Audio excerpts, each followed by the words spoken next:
मैं अवधेश कुमार पांडे। आज बहुत ही हमको मैंने समझिए कि अजूबा चीज़ हम देखने आए हैं। उम्मीद है आपको बड़ा रोचक लगेगा और आपको यह वीडियो पसंद आएगा। इसी तरह की खोज, पूर्ण जानकारी और तथ्यात्मक रिपोर्टिंग आपको हम हमेशा दिखाते रहेंगे। आज आपको दिखलाते हैं एशिया के सबसे पुराने और लंबे एक ऐसे पुल को जिसका वजूद खत्म हो गया है, लेकिन यह हर वर्ष कुछ माह के लिए अपने लोगों को देखने के लिए लौटता है और फिर विलुप्त हो जाता है। जी हाँ, चौंक गए क्या आप? चौंकिए नहीं, आपको एक पुल की हकीकत दिखलाते हैं, सच दिखलाते हैं और इतिहास से आपको रूबरू करवाते हैं।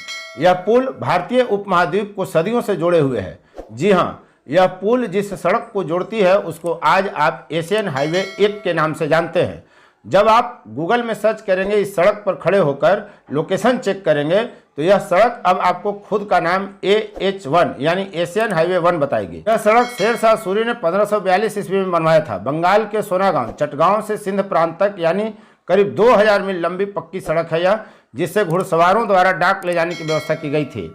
आपको मालूम हो कि विश्व में डाक व्यवस्था शुरू करने का श्रेय शेर शाह सूरी को जाता है, जो बिहार के रोहतास जिले के सासाराम का निवासी बताया जाता है, जिसकी मजार आज भी वहां तालाब के बीच में है, जिसने 5 साल तक भारत की सत्ता संभाली थी। पहले हम जानते हैं कि इस सड़क को किस किस नाम से जाना गया, जिसे आमतौर पे GT रोड के नाम से जाना जाता है, जो अब एशियन हाईवे 1 कहलाता है। वह बहुत ही पुराना मार्ग है। मौर्य काल में यानी ईसा के जन्म से 3 सदी पूर्व यह सड़क अस्तित्व में आई थी और तब इसे उत्तरा पथ के नाम से जाना जाता था। मौर्य काल में बौद्ध धर्म का प्रसार इसी के माध्यम से गांधार तक हुआ था। मौर्य सम्राटों के समय 3री शताब्दी ईसा पूर्व में भारत और पश्चिम एशिया के कई भागों के बीच व्यापार के लिए तक्षशिला, जो अब वर्तमान पाकिस्तान में है, वहां से होते हुए यूनान के उत्तर पश्चिमी नगरों तक लोग गए थे इसी मार्ग से। तक्षशिला मौर्य काल में लगभग सभी भागों से संबंधित था और उन्होंने तक्षशिला से पाटलिपुत्र तक राजमार्ग बनवाया था। मेगास्थनीज के अनुसार चंद्रगुप्त मौर्य की सेना इस राजमार्ग की देखभाल करती थी और दशकों तक इसका इस्तेमाल करती रही। शासक बदलते रहे तो सड़क का नामकरण भी बदलता रहा।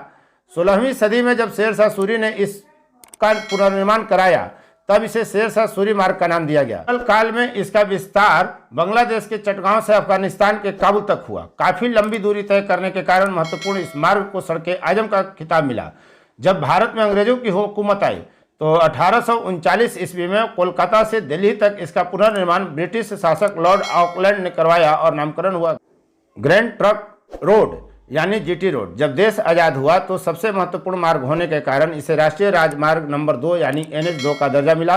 भारत का शायद ही कोई व्यक्ति हो जो GT रोड को नहीं जानता हो। इसे बादशाही सड़क, सड़के आजम भी कहा गया है। यह सड़क बांग्लादेश से शुरू होकर पूरे भारत और फिर पाकिस्तान के पेशावर से होती हुई अफगानिस्तान के काबुल को जोड़ती है। आपको याद आ गया क्या काबुली वाला फिल्म? जी हाँ, उसी काबुल को यह सड़क जोड़ती है गांधार तक।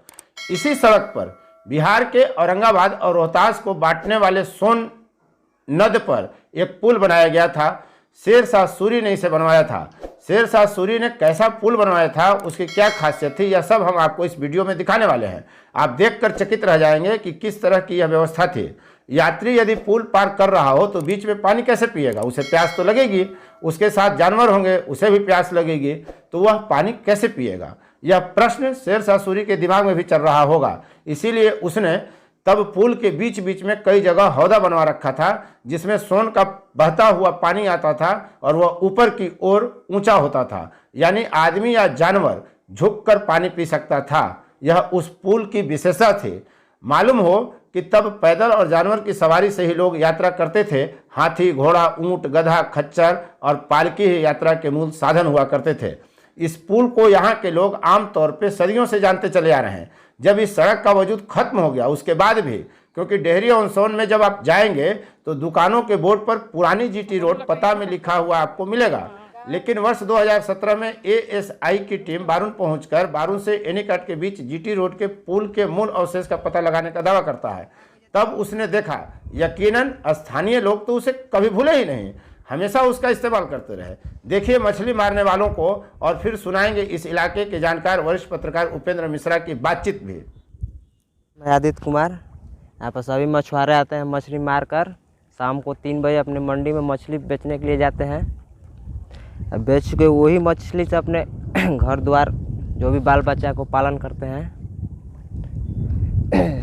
कोई है चौधरी खेती बाड़ी करता है, उपलाटी, वो सब खेत है सब। इन लोगों से मछली और खेती से घर परिवार चलता है। पूजा पाठ छठ में बहुत विशाल पूजा होता है। आप लोग के जीवन में शामिल है सोन, रोज सोन आते होंगे? बहुत प्रतिदिन सोन में आता है। ये लोग हम लोग का काम ही यही है। कितना मछली मार लेते होगे रोज? मछली का कोई लिमिट नहीं है। कोई एक दिन 1 किलो मिलेगा, कोई 5 किलो मिलेगा, कोई 10 किलो मिलेगा। मछली का कोई लिमिट नहीं है। अभी आपने देखा बारूद और डेहरी के बीच स्थित शेरशाह सूरी पथ, ग्रैंड ट्रंक रोड, इसका इतिहास आपने जाना। इसकी वर्तमान स्थिति क्या है? हम बात करते हैं डेहरी में वरिष्ठ पत्रकार उपेंद्र मिश्रा जी से। डेहरी ऑन सोन स्थित शेरशाह पुल आज भी यहाँ के लिए उपयोगी है। सोन नदी में खेती को और मछली पालन को जाने वाले मछुआरों के लिए यह रोजगार का साधन भी उपलब्ध कराता है। ज़रूरत है इस पुल के संरक्षण और विकास की, ताकि आने वाले पीढ़ी को यह जानकारी मिल सके कि शेरशाह सूरी ने इस पुल का निर्माण कराया था। अब देखने में पुल कैसा लगता है? उसका वजूद आप देखते हैं, कैसा लगता है? हाल के वर्षों में सोन नदी में उत्खनन कार्य के कारण इस पुल पर भी प्रभाव पड़ा है। इस पुल के संरक्षण ISI के जिम्मे है और पिछले वर्ष उनके आपत्ति के बाद औरंगाबाद और रोहतास जिला प्रशासन दोनों ने मिलकर के इसको जो अवैध खनन के लिए यूज होता था यह सड़क, उस पर रोक लगाया है। कब लोग जाना कि यहाँ शेरशाह सूरी पथ है? ये कब? स्थानीय लोग तो जानते थे पहले से, लेकिन उसको बाद में ASI ने आज से 5 वर्ष पहले इसका सैटेलाइट पिक्चर से इसके वजूद की पुष्टि की। उसने पुष्टि कर दी कि ये शेरशाह सूरी का पथ। जी जी। आपने अभी देखा करीब 450 वर्ष पुराना एक पुल जो सोन पर बना हुआ है। शेरशाह सूरी द्वारा बनाया गया पुल जो साल के कुछ महीने के लिए सामने आता है और फिर बरसात के दिनों में विलुप्त हो जाता है। आपने इस वीडियो को पसंद किया होगा, यह हम उम्मीद करते हैं। आपने यदि इस वीडियो को पसंद किया तो कृपया चैनल को सब्सक्राइब करें, बेल आइकन जरूर दबाएं ताकि आपके पसंद का वीडियो सबसे पहले आप तक पहुंचे, आपकी मुट्ठी में पहुंचे, ताकि आप ऐसे वीडियो को देख सकें, समझ सकें। इतिहास की यात्रा उपेंद्र कश्यप के साथ आप कर सकें। ऐसा ही वीडियो फिर हम लेकर आपके बीच आएंगे, हर बार कुछ न कुछ नई जानकारी के साथ, नए स्थल की इतिहास यात्रा के साथ। मैं उपेंद्र कश्यप, धन्यवाद। फोर्थ व्यूज, चौथा विचार।